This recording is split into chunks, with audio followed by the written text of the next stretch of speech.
So, you know, you're kind of spreading the weight out a little bit. You tend to get a little bit less traction with the front motor. It's just easier to install.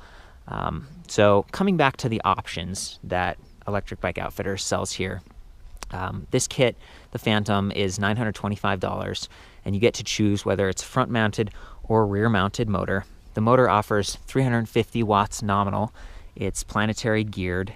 Comes spoked into this nice-looking rim. It's black by default, and it's kind of got these blackish rims set up for pads. But the motor is also disc brake compatible. You can kind of see the screw pattern on that side.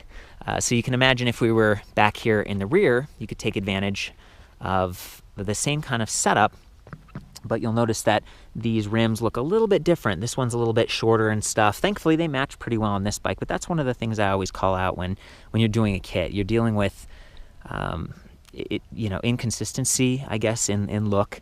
You have the extra wires and stuff that you have to deal with. And I want to point out that this is not normal. Like, this kit, I was told, was just kind of tossed on so I could do a review.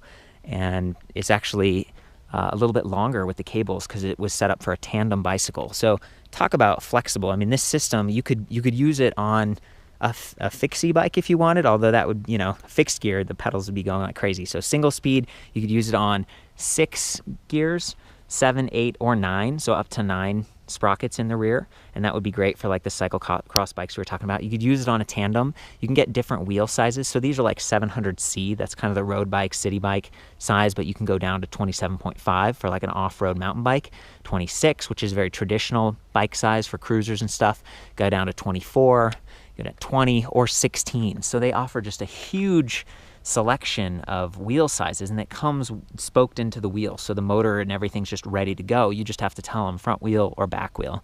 Kind of neat. A lot of electric bike kit companies offer some flexibility, and it feels like these guys offer just like all flexibility, which is nice. The battery on this one, it's a little bit smaller in terms of watt hours than the EBO Cruiser, which is priced the same at $925, and that's because the controller is built right into this little kind of the bottle cage looking thing, so you don't have an extra control box or anything.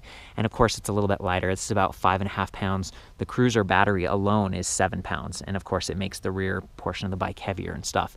And it's a little bit shorter. It's a little bit more compact than their really base model, the Commuter. So this is the kit that kind of gets you everything, but the battery size, it does have Samsung cells. You're getting 36 volt, 10.4 amp hours versus 11.6 on the rear mounted battery. So those are your trade-offs.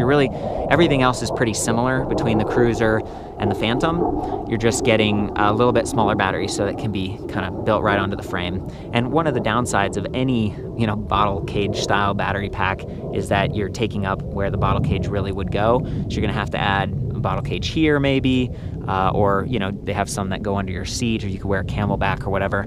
Just kind of keep that in mind. I really love that the black really blends in nicely, and with this dark frame, the wires kind of fade away a little bit, which is nice. We step over to the other side, you can see kind of right through here, there is a cadence sensor through there. So this bike has a trigger throttle as well as cadence sensing, and that means that you don't have to get tired pushing that throttle the whole time if you don't want to. I love that you can actually override pedal assist with the throttle at any point in time. You just and you get that extra juice, but that you could just be pedaling like normal. And the front mounted hub motor tends to be a little bit quieter than the rear motors that I've tried on their kits. So that's another one of the benefits. Again, simplicity. It's a lot easier to put on and everything if you have gears. But it is going to impact your steering a little bit, and you're not going to get the same traction. So kind of keep that in mind. So we're moving up towards the front. Before we get there, I'm going to go ahead and turn on the battery. There's like this little toggle switch down here. So that's your first step. And then up here, you hold down the power button on the little breakout button pad, and it comes on. It's a pretty nice display. It works really well, and especially because you can adjust it without taking your hand off the grip, and then you can use the throttle. Same thing. And this bike, because there's no trigger shifters or anything going on, the throttle's just perfectly set up. It's right where you'd want it. You really don't have to strain to reach it. Some of their other bikes that I've been demoing today, you do have to strain a little bit more.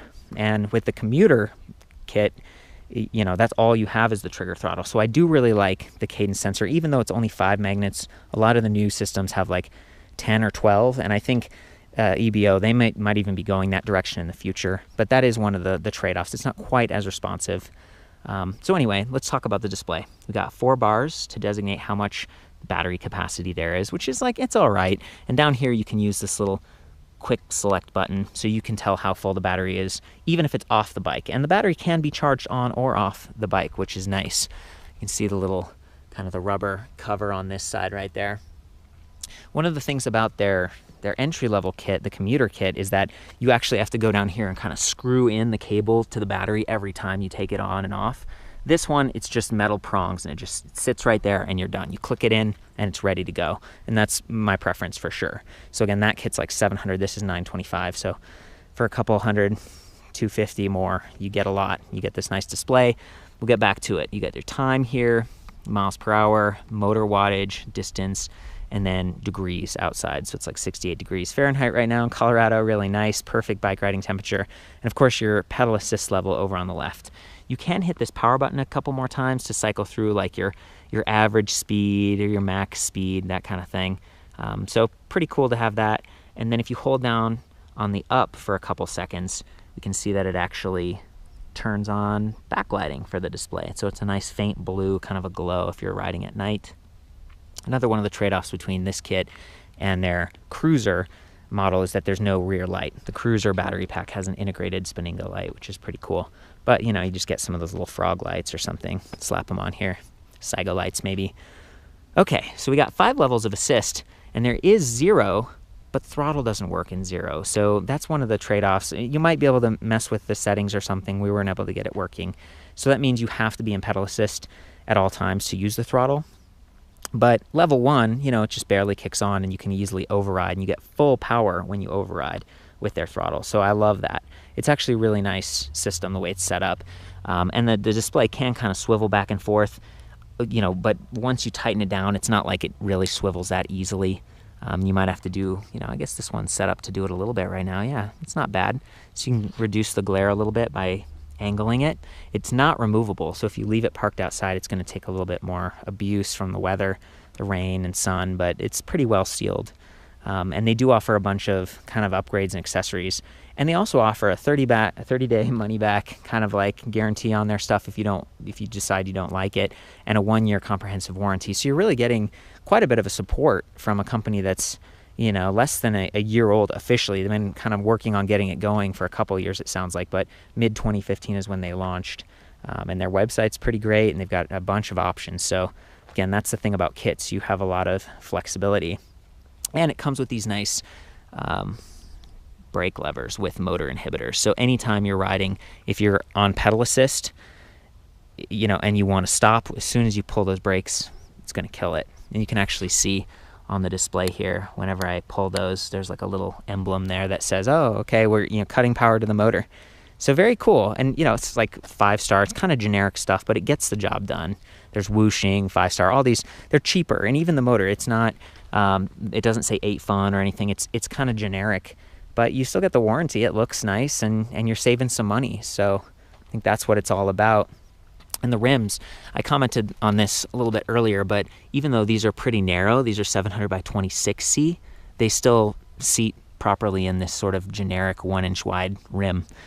So yeah, hopefully that helps if you're someone who's, you know, got a bike and wondering whether or not this will work for you. Of course, hub motors are nice because they just zip right away. They're not gonna wear your chain out or your cassette or anything like that, but they might struggle with climbing a little bit more. So there's a hill right here, and I just wanted to... a pair of brake handles, a thumb throttle, and a big motorized wheel.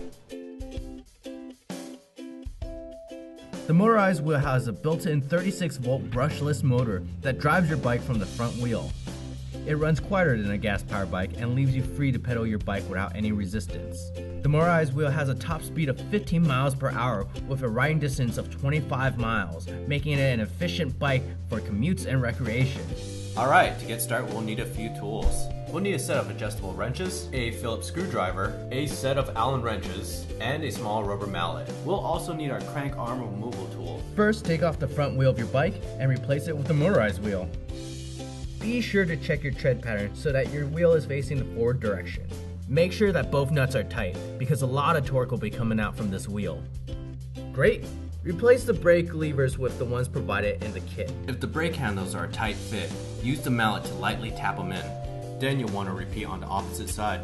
And then string the cable back into your new handbrakes. Then slot in the throttle where you find it comfortable. Insert the plastic wedge into the corresponding slot of the throttle, and then tighten down. Next we'll install the LCD meter. Go ahead, turn it around, and take off the screws. Find a comfortable space on the handlebar and reinstall. Next you'll install the sensor that tracks your speed. Take off the screw and clamp the sensor onto the spokes of your wheel. Next, take the sensor receiver and zip tie it directly over your sensor. Next we'll install our pedal light, which will help our pedal assist. Cool, next we'll need our crank arm removal tool. First, we'll take off the nut, then turn it around and thread it into the crank arm. When you have it threaded in, use a wrench to apply pressure to the back bolt until you can feel the crank arm come off. Great! Now remove the cover washer. Install the sensor and then wedge it in place with the washer. Next, place your magnetic ring with the magnet side facing out. Awesome! Then place your crank arm back on.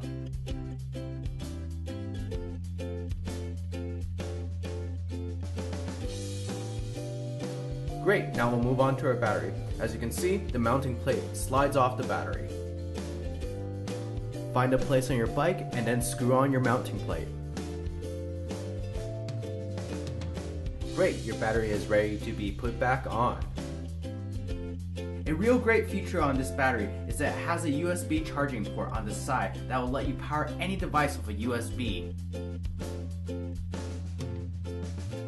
When installing this kit, it's really important to consider what type of bike you're using. We're using a mountain bike that has holes pre-drilled into our frame for us, but other types of bike you may have to reconsider where you put the battery.